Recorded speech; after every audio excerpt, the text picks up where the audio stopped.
generative AI in general and generative AI in particular has completely disrupted and created opportunities that we really didn't ever think existed.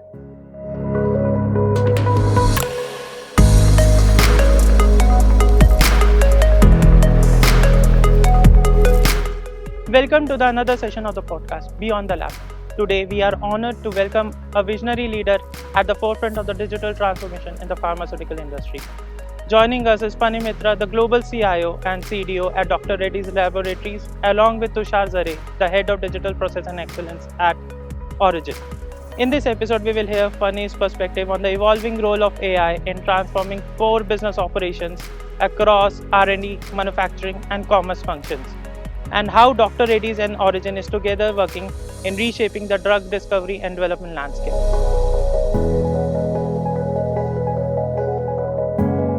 Thank you so much, Phani. And Tushar, good meeting you. Same here, Phani. Phani, let's get started. So, Dr. Reddy's, a pharma giant, how is it embracing digital and analytics technologies within the space of pharmaceutical, especially in today's world where AI is buzzing? Yeah, so we've been pretty proud of how we have been early adopters of a lot of technology, but of course, given the speed with which it is changing, it's actually getting difficult as we see. Yeah, I think, but overall, when I look at digital and analytics, I look at it for us in three broad buckets. One is in what we use or how we use it in our operations space, primarily in manufacturing, supply chain, and a bunch of things that go around there. And second one is in R&D, drug development, bio studies, everything else that comes along with it as well. And the third big block is in the commercial space, in terms of how we enable our medical rep, sales and marketing teams, key account managers, and all the people who are in front of the customers. How do we enable that? These are the three broad buckets in which we see digital and analytics playing a role. We've had a good run till now, but I think generative AI in general and generative AI in particular has completely disrupted and created opportunities that we really didn't ever think existed. We were very proud when we got our manufacturing plant that supplies to the US FTOC certified on the World Economic Forum as a digital lighthouse. It was a big win for us. 3 years from then, when I look at what we have done then, it looks very, very, very primitive now. With generative AI suddenly changing what we can do in regulatory, what we can do in quality, and everything that comes along with it. So it's actually a game of constantly catching up, or probably even running to stay in the same place as they say. But it's an exciting journey and it's a good run. Absolutely.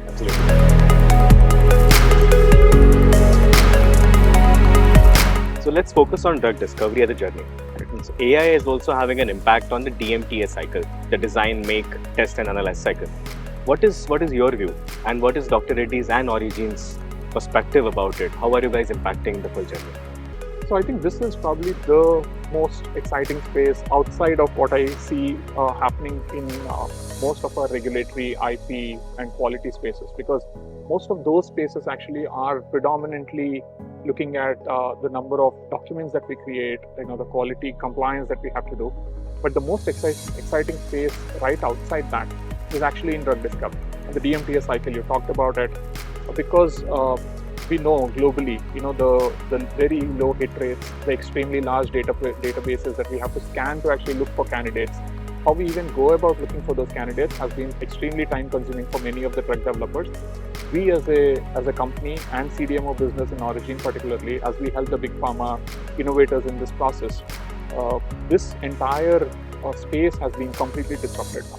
And McKinsey, I've seen one of these studies that they talked about how we can get actually 20 to 30% productivity and close to the same levels of the life cycle shortening that's possible with AI.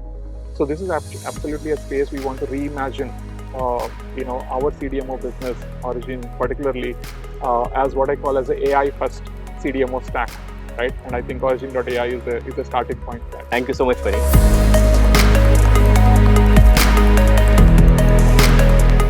Phani, about Aurigene.ai, let's talk about it. What are the key differentiators you think are there which makes Aurigene.ai so special? It's a very good question, actually, because there are so many AI players out there who are actually saying that we are wanting to disrupt the space, and in a way, it is a good thing for the industry overall. But I look at three differentiators when I look at Aurigene, right?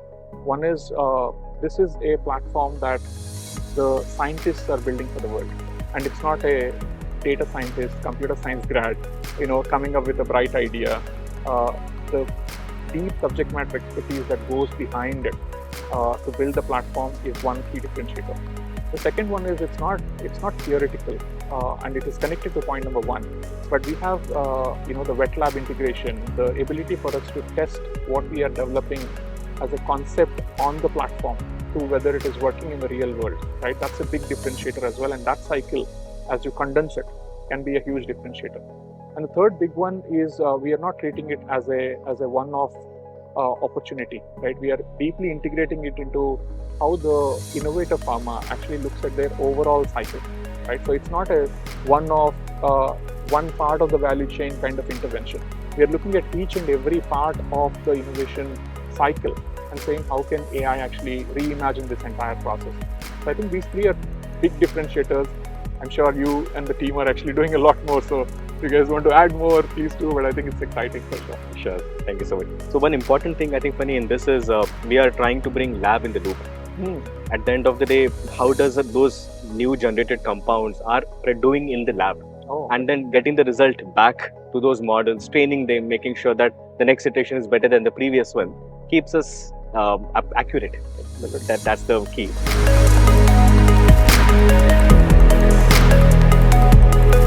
Phani, what are the key guardrails when you talk about Aurigene.ai, which are relevant for us and which our customers should be looking forward to? So I think the point you made on getting the data accuracy right in terms of how we actually see the theoretical to the experimental is a big data guzzler, as we call it. And of course, it's a very genuine concern to actually understand what guardrails exist for us. Dr. Reddy's as an organization globally, we follow the NIST framework on security and the associated data governance and information security protocols that we need to comply to. And whenever we are touching any of the patient-sensitive data or elements around that, including GDPR and HIPAA compliance, it's a very, very strong governance model that exists. So that's obviously the big differentiator or a guardrail that exists for us. The second is we are also trying to keep each of the customer data segregated very, very strongly. In the way the solution is architected, in the way the entire compute is set up, we have a very, very strong policy around how the customer data is handled and managed. And we also do not allow the models to be cross-trained on the data sets of one customer into the other one. But I also see a lot of exciting new developments that are happening right now. For example, the ability to bake federated learning into it, where customers can actually take advantage of our models that we are offering to them, but use that very securely and with a lot of comfort on their data sets is going to come next. And of course, as the world changes, we look at additional elements around data privacy and security. As an organization, as Dr. Reddy's overall, be it differential privacy or confidential compute and elements like that, we are actively watching these trends as they shape up. And as applicable, of course, they have to be on Aurigene.ai as well, so that our customers can actually use it with the confidence and comfort that the data is safe and they're still getting the best value out of it. Absolutely. Thanks, Phani.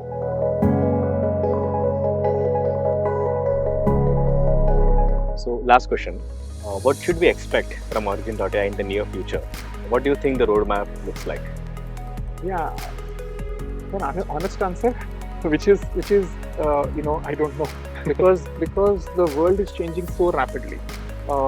Any prediction that I made in the last 6 months, I was positively surprised and was taken aback. I actually hope that happens here as well. But that said, I'm seeing a lot of new models starting to get baked into Aurigene.ai.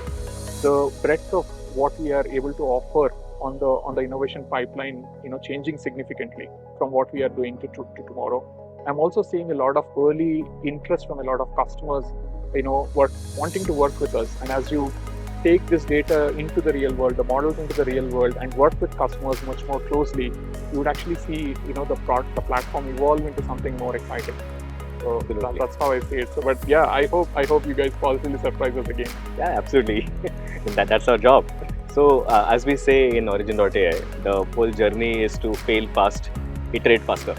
So, we are trying to make sure that we fail faster and we come back strong with more accurate results every time. Thank you so much, Phani, for being here.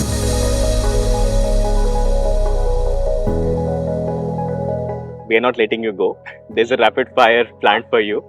You don't have enough time to answer.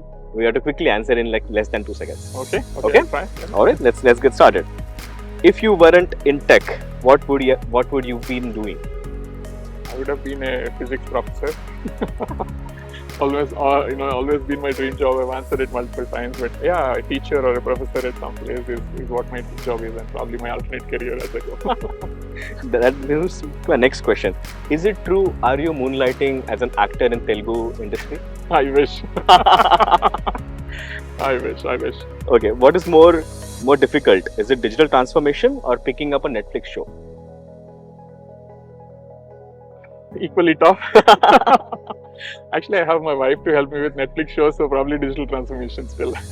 Absolutely. One app which you open first thing in the morning. Please be honest. Twitter. Okay. If your leadership style was a movie title, what would it be? Inception. Fantastic. Alright, that's about it. Thank you so much, Phani, for being here. Great Nice talking to you. Thank you so much. Thank you.